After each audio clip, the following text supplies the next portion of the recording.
नैहर में पेलो हलिया सुटय सजनवा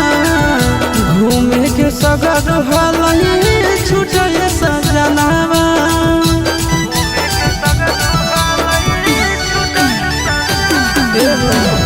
नैहर में पेलो हलिया सुटय सजनवा घूमे के सगर हलई छुटय सजनवा निकलो नहीं अइला जे घर से बाहर कहत कि ससुर भई सुरावा और गिरे गिरे जाए पियावा माथावा से चढ़ावा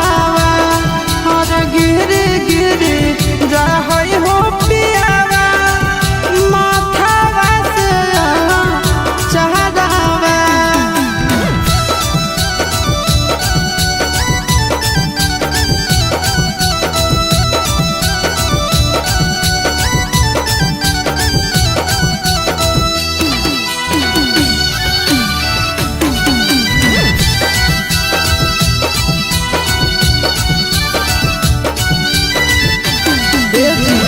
सड़िया नहीं संभालो है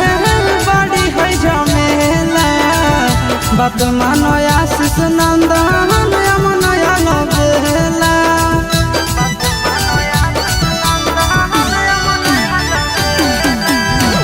सड़िया नहीं संभालो है बड़ी है झमेला बात मानो आशीष नंदन नया लगेला।